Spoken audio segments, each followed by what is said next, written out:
What is good, everybody? The Mad Lads over at 2K actually did it. They actually did it. They are dropping a glitched shooting dikembe Mutombo tomorrow on September the 17th. I can't believe it, honestly.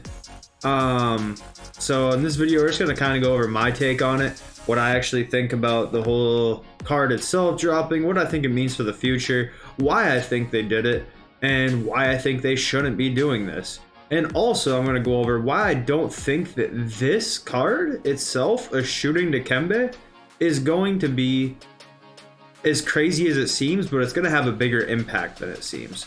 So in case you're wondering, this is not the shooting dikembe. This is the ruby dikembe. I've actually been using the ruby dikembe. He's a good inside center that sets good screens and blocks a lot of shots. And Lord knows in 22 you can block a lot of shots. So I've been using this card. On this ruby card, you know, he's got an 85 driving dunk. He can't dribble the ball, he can't shoot the ball, but he's got 85 post control, 87 and 92 on the rebounding, 97 interior. He's got 85 pass perception, 58 steal with an 84 block, 69 lateral, 49 speed, 49 acceleration, 80 vert, 89 strength. So realistically, what we can expect out of a new dikembe Mutombo that can shoot is pretty much essentially just this card, except with a mid-range and 3-point. And I don't think that's going to be as big of a deal as it seems. Mostly due to the fact that he's still going to be incredibly slow. He will be closer and comparable to the Tim Duncan and Rudy Gobert from last year, but he will be considerably better because he does have a jump shot base that is better than either of them, and he also has a better player build than either of them and is a little bit taller. So pretty much just think Rudy Gobert or Tim Duncan from last year, except better. Not that much better, but better. That's what you can expect from a shooting dikembe, and honestly, I would err, if I'm going to be wrong about that, I would expect to be wrong on the side of him being a lot better and him just being the best center in the game by a country mile, which I think he will be regardless, but by even a wider margin, because even with this 49 speed, he still moves pretty quick, like just running around, as you can see here. Like, is he the fastest dude in the world? No, but a center for this time of year, yes. So I don't really know. He's gonna be good, it's just a question of how good, and I'll definitely be getting him for that reason. Especially with this jump shot 4, because if you guys use the Warp Reality dikembe from last year, the dude was cold, he was sweet. But I think that just really means that the power creep's gonna happen faster this year, and that's disappointing, because to outdo a shooting center dikembe next weekend, what are they going to do? And then what are they going to do when they have to one-up that next season for season 2? What are they going to do in season 3 when this card's 2 months old? You know, what are they going to do? What's going to be next? How quick are we going to get that Ben Simmons at point guard? How quick are we going to get that Shaq with the Gallinari base? Probably too fast, in my opinion, especially considering this is what we're getting on week 1.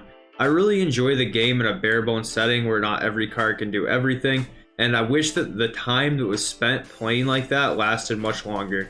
So it's pretty upsetting. I don't really want to see dikembe Mutombo out here pulling 3-pointers on week 1 of my team. I know a lot of people make the argument that it's a fantasy game mode, but just because somebody does something and doesn't do something in real life doesn't mean that to put them to do that in 2K makes it a fantasy. You want to know what's a fantasy? In 2K in my team, the fact that right here I can have a team that has dikembe Mutombo on it in his prime with Dwight Howard in it. I can have these guys be teammates. That's a fantasy.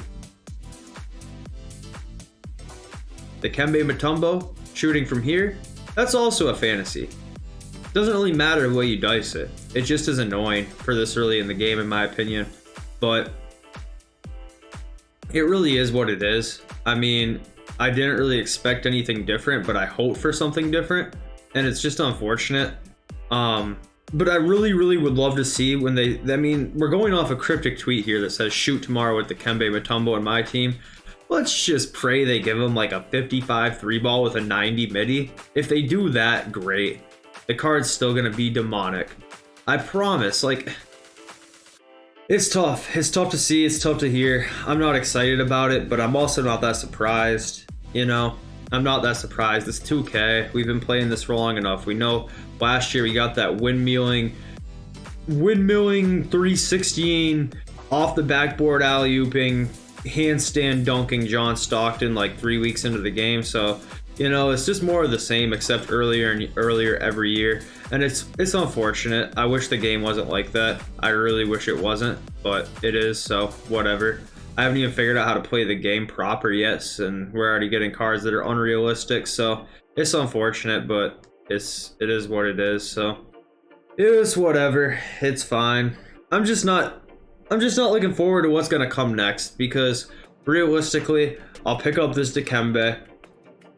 I'll buy him. Gonna rip some packs tomorrow, most likely. Go over to my Twitch or follow if you have it on there, because I'll probably rip some packs tomorrow. And it's just like, yeah, I'll get them. I'll probably put them in some pick and pops. I'll probably knock down some jump shots with them. I'll be like, all right, this is cool, whatever. Most of my team's realistic. We're still out here using short point guards. My wings are still just cones. They don't have good sigs. My centers can't dribble the ball. It's cool. But all this means is that in 3 months' time, we're probably just going to get even more age shit, even faster, unfortunately. So it's disappointing, but not surprising. And it's sad. It's sad because I would just like to play a game mode of my team where cards were realistic for a couple months, not 1 week, because I haven't even figured out how to play the game yet. Honestly, all the games I have played, I'm just lagging ridiculously amounts anyways, trying to learn how to dribble at the same time. So it's frustrating, but it is what it is. And I'm not even totally on the side of like keeping my team like super realistic. I'm fine with glitch cards and everything like that. But can we just wait until like November? Is that too much to ask for? If we had things my way, we'd wait until like February. But is it too much to ask to wait until like November? I mean, that's what I would prefer over this. I mean, like I said, if I could have things my way, I would wait until like February, like post 250 before we got any sort of nonsense. And whatever, you have it. But November maybe? I don't know. December? Christmas time? Glitch dikembe for Christmas instead of the week 1 of the game? I don't know, man. It is what it is. I haven't even figured out how to play the game yet. We're already getting dikembe Mutombo that can shoot apparently, so I'm not stoked about it. I'm going to try and get the card regardless just because that's how I am, and I'm going to do my best to have fun with them, but I just don't like the direction. But it's what I sign up for when I'm a my team player, man. It's what I sign up for when I'm a my team player. So yeah, I think he'll be really good. I don't think that he's going to be as good as some people might think, because realistically, he's going to be a bigger version of Serge Ibaka. A bigger, stronger, burlier version of Serge Ibaka now, instead of just being a bigger, stronger, burlier version of Serge Ibaka that can't shoot. But whatever, man. It's fine. It's fine. We'll survive.